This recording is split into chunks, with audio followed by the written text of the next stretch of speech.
everyone, welcome back to my channel. Thank you so much for watching. My name is Dr. Ritu Dharma. Welcome you all. आज की video है aphorism number 157, 158 के बारे में. ऑर्गेनोन of medicine की है. I really hope आप enjoy करेंगे इस वीडियो को. लास्ट फॉर्गजम्स हमने स्टार्ट किए हैं होम्योपैथिक एग्रीवेशन के बारे में. And homeopathic aggravation as we all know, हम थोड़ा बहुत समझ गए उसके कॉन्सेप्ट के बारे में. फॉर्गजम नंबर 156 में हमने किया था कि जो नॉन होम्योपैथिक सिम्टम्स हैं या जो आपके उस पर्टिकुलर केस के साथ मैच नहीं कर रहे हैं उनका क्या होता है. So please do check out all those फॉर्गजम्स जो कि इससे लिंक्ड होंगे. फॉर्गजम नंबर 155 से 161 तक होम्योपैथिक एग्रीवेशन का कॉन्सेप्ट है. 2 फॉर्गजम उसमें से हो चुके हैं. आज हम करते हैं फॉर्गजम number 157, 158. So without further ado let's begin this video. अगर पसंद आती है तो आपको एक ही काम करना है, इसी तरह से अपना सहयोग बनाए रखना है. Please do like, share and subscribe to the channel and please do press the bell icon for further notifications. आप प्यारे प्यारे कमेंट्स देते रहिए, इसी तरह से अपनी ब्लेसिंग्स देते रहिए और ऑर्गेनोन ऑफ मेडिसिन के सारे वीडियोस देखते रहिए, सभी बहुत इंपॉर्टेंट हैं.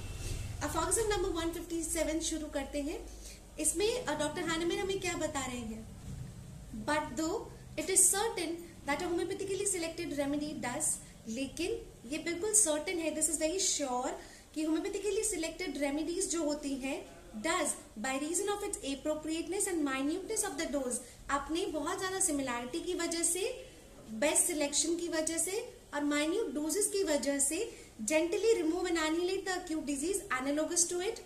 कौन सी डिजीज को बिल्कुल हटा देता है, जेंटली आराम से पूरे अक्यूट डिजीज को रिमूव कर देता है, बॉडी से नष्ट कर देता है without manifesting its other unhomoeopathic symptoms, बिना उसके अनहोम्योपैथिक सिम्टम्स को आपके सामने लाए या अनहोम्योपैथिक सिम्टम्स को बॉडी में मैनिफेस्ट किए. दैट मीन्स इसमें कह रहे हैं कि डॉक्टर हैनेमैन कि अगर अक्यूट डिजीजेस है तो अक्यूट डिजीज के अंदर आपके जो अनहोम्योपैथिक सिम्टम्स है वो बिल्कुल मैनिफेस्ट नहीं करते हैं. बिल्कुल जो एनालोगस जितने भी सिम्टम्स होते हैं उसको आपकी बॉडी से बहुत जेंटली, बड़े प्यार से अक्यूट डिजीज को बिल्कुल क्योर कर देता है, नष्ट कर देता है डिजीज को वहां से. दैट इज टू से without the production of new serious disturbances. इसका मतलब ये है कि बिना आपकी बॉडी में सीरियस डिस्टर्बेंसेस जनरेट किए लाए ये बहुत ही जेंटली आपकी बॉडी से एक्यूट डिजीज को निकाल फेंकता है. येट इट यूजुअली, लेकिन बहुत बार क्या होता है, इमीडिएटली आफ्टर इंजेक्शन, जैसे ही आपने दवाई खाई है for the first hour and for a few hours, पहले घंटे या पहले के शुरुआत के कुछ घंटों के लिए causes a kind of slight aggravation, थोड़ा सा आपके सिम्टम्स जो है बढ़ जाते हैं. where the dose has been somewhat too large, जहां पर आपकी डोज बहुत ज्यादा लार्ज होगी तो however for a considerable number of hours, थोड़े से कुछ घंटों के लिए ऐसा होता है अगर आपकी डोज बहुत लार्ज है. 6th एडिशन में एक लाइन ऐड की है, when the dose has not been sufficiently small, तो अगर बहुत स्मॉल डोज आपने नहीं दिया हुआ है तो ये कुछ घंटों का एग्रीवेशन स्लाइड सा थोड़ा सा वर्स होते हैं, सिम्टम्स बढ़ जाते हैं, symptoms which has so much resemblance to the original disease, जो ओरिजिनल डिजीज से बहुत मेल खाते हैं.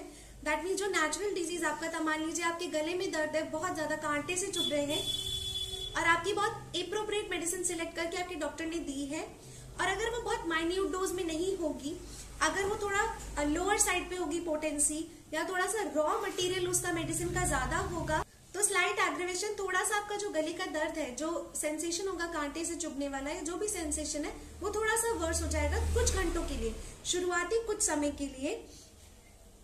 That it seems to the patient to be an aggravation of his own disease.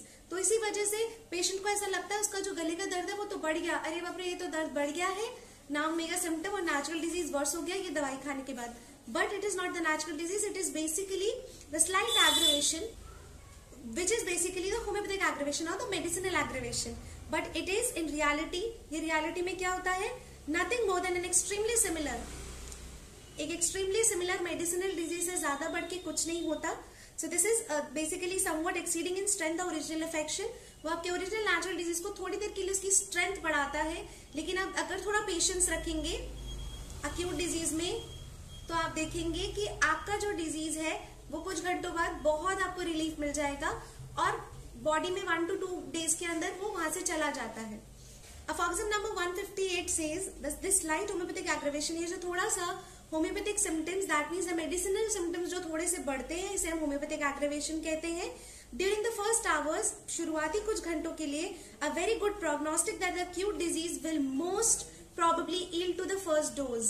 ये बहुत ही अच्छा गुड साइन होता है, कभी भी इससे घबराना नहीं है। ये बहुत अच्छा साइन होता है अगर शुरुआती कुछ घंटों में आपकी जो सिम्टम्स है थोड़े से वर्स हो जाए। इससे ये पता चलता है, इससे आगे का जो प्रोग्नोसिस है, इससे हमें ये पता चलता है कि फर्स्ट डोज पे आपकी बॉडी ने बहुत अच्छा रिस्पॉन्स किया है, is quite as it ought to be, as the medicinal disease must naturally be somewhat stronger than the malady to be cured. तो इससे ये बहुत अच्छे से पता चलता है जो मेडिसिनल डिजीज है must naturally be somewhat stronger than the मैलेडी।